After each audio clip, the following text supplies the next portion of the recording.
કેમ છો મારા ખાવાના શોખીન મિત્રો? સ્વાગત છે તમારું વારું પાણીમાં।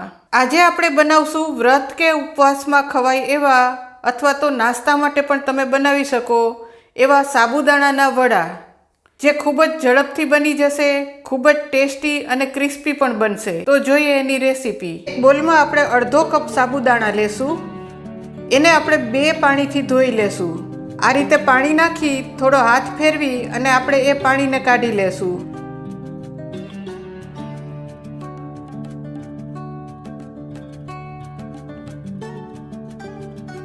ફરીથી બીજી વખત પાણી નાખશું અને ફરીથી એ જ રીતે હાથ ફેરવી અને બીજી વખત પણ આપણે પાણી કાઢી લેશું।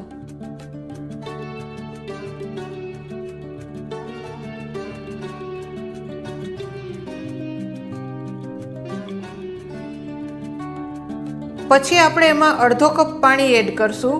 અડધો કપ સાબુદાણા હોય તો અડધો કપ જ પાણી એડ કરવાનું, જેટલા સાબુદાણા હોય એટલું જ પાણી એડ કરવાનું।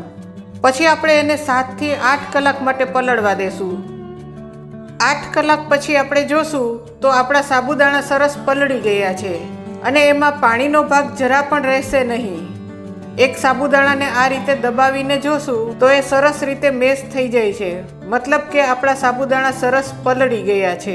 અડધો કપ સાબુદાણા પલાળેલા હતા, એમાં આપણે અડધો કપ બાફેલા બટેટાનો છૂંદો એડ કરશું। એમાં 1 ચમચી આદુ મરચાંની પેસ્ટ એડ કરશું, અડધી ચમચી ખાંડ એડ કરશું, અડધી ચમચી મરી પાવડર એડ કરશું, અડધી ચમચી શેકેલા જીરુંનો પાવડર એડ કરશું, અડધી ચમચી આમચૂર પાવડર એડ કરશું। આમચૂરની જગ્યાએ તમે લીંબુનો રસ પણ ઉપયોગમાં લઈ શકો। આ થોડા શેકેલા સિંગદાણાનો અધકચરો ભૂકો કરેલો છે, એને એડ કરશું।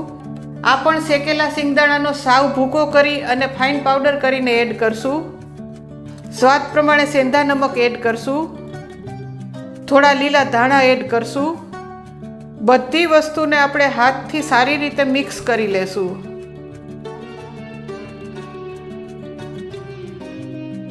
બધી વસ્તુ મિક્સ કરી લીધા પછી આપણે એમાંથી વડા વાળી લેશું। તમારે જેવડી સાઈઝનું વડું બનાવવું હોય એવડો લુવો લેવાનો, પછી એને આ રીતે ગોળ વાળી લેશું। આ રીતે ગોળ વાળી અને ઉપરથી થોડું પ્રેસ કરશું। વડાને આપણે થોડા નાની સાઈઝના જ બનાવશું, જેથી અંદર સુધી સરસ પાકી જાય અને ક્રિસ્પી બને। આ રીતે બધા જ વડા વાળી લેશું।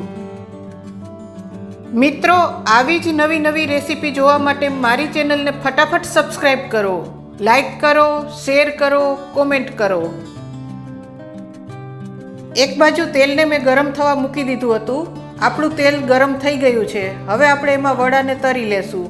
વડાને તેલમાં નાખશું એટલે આ રીતે તેલમાં નીચે ડૂબી જશે। મિત્રો, કડાઈમાં તેલ મારાથી થોડું વધારે ભરાઈ ગયું છે। જો વધારે વડા નાખીશ તો તેલ કડાઈની બહાર આવી જશે। તમે જ્યારે વડા તરો ત્યારે કડાઈમાં થોડું તેલ ઓછું જ ભરજો। વડાને નાખ્યા પછી આપણે તરત જ એને હલાવવાના નથી। જેમ જેમ વડા તરાતા જશે એમ એની રીતે જ ઉપર આવશે।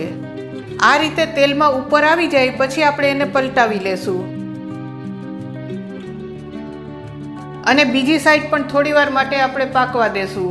વડાને આપણે મીડિયમ તાપે તરવાના છે, જેથી અંદર સુધી સરસ પાકી જાય। જો ફૂલ તાપે તરશો તો ઉપરથી બ્રાઉન થઈ જશે અને અંદરથી કાચા રહેશે। આ રીતે વડા ગોલ્ડન બ્રાઉન કલરના થાય એટલે આપણે એને કાઢી લેશું। એ જ રીતે આપણે બધા જ વડાને તરી લેશું। મિત્રો, મેં કડાઈમાંથી થોડું તેલ કાઢી લીધું છે, જેથી વધારે વડા નાખી અને તરી શકાય। વડાને તેલમાં નાખ્યા પછી તરત જ આપણે હલાવવાના નથી। વડા જેમ જેમ પાકતા જશે એમ તેલમાં એની રીતે જ ઉપર આવતા જશે। આ રીતે ઉપર આવી જાય અને થોડા ગોલ્ડન બ્રાઉન થાય પછી આપણે એને પલટાવશું। તરતી વખતે શરૂઆતમાં આ રીતે વડા એકબીજા સાથે ચોંટી જાય તો ચિંતા નહીં કરવાની। જેમ જેમ વડા તરાશે અને પાકશે એમ એની રીતે જ અલગ પડી જશે। બધા વડાને આ રીતે ફેરવી લેશું અને બીજી સાઈડ પણ આપણે 5 મિનિટ માટે પાકવા દેશું।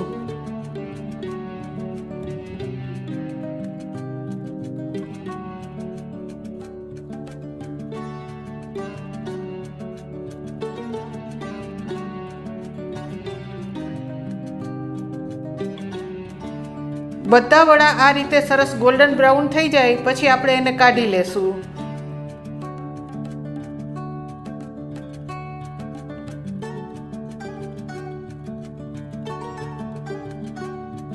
તો તૈયાર છે આપણા ખૂબ જ ટેસ્ટી અને ક્રિસ્પી સાબુદાણાના વડા.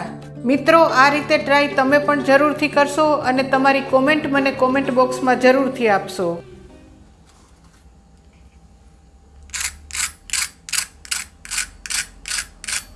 બન્યા છે ને મસ્ત ક્રિસ્પી.